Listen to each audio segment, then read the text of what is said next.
Hi, my name's Dave, and I'm going to do a little Roll20 tutorial here.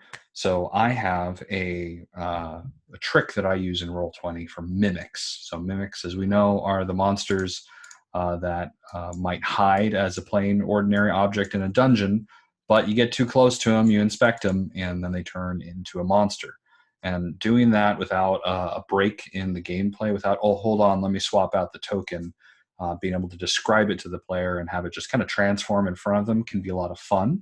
And there's a feature inside of Roll20 called rollable tables that can be used to do that. So you can have a multi-sided token that when I right click on it will let me choose a side and either turn that chest into an open happy treasure chest, or if I choose a side, have me turn it into a horrible vicious monster and attack the players.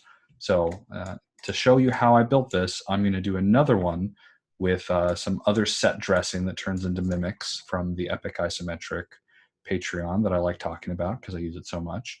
So here's a normal set of tables, and then I've got an alternate table and chairs, and I have an alternate form of this that is a mimic monster that even has a token base for it to make it clear that this is a monster and it's going to move and you can attack it.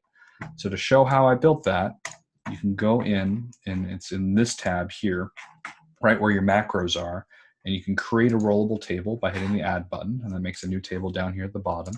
I'm going to call it mimic table because it's a table mimic, and I'm going to add an item to it. And now from my kind of file browser, I can drag over the hidden version of it. That'll upload. I'll type hidden and save the change. So now I've got that as an option. It's like a picture option. So it's not text, but it's a picture in this rollable table. You can add another option, and I can drag the let's drag the table version over here. I'm gonna call it, table there we go, table monster. And you say wait one. I want them, if you're ever to roll, you have both of these as options. I make sure that the players can't roll for the table because this is a monster. And I save the changes. And now all I have to do, you don't want to roll it because rolling it actually goes and puts it into the chat. That's going to spoil the surprise. So instead of rolling it, you go and hit token, and now in the center of your screen, there gets created the token, and you just put this somewhere in the dungeon as set dressing. In fact, I often use them when they actually are set dressing, just so that I'm consistent and the players are actually surprised when something transforms into a monster. So now this player walking up can find out that choose a side. I pick the other side, the monster side. That monster kind of transforms into the monstrous form of itself. Now I can always, of course, in the background have this thing associated with the mimic monster, which I can leave up for myself, but as long as it's not editable to the players themselves, only I can see that secretly in the background this thing is a monster.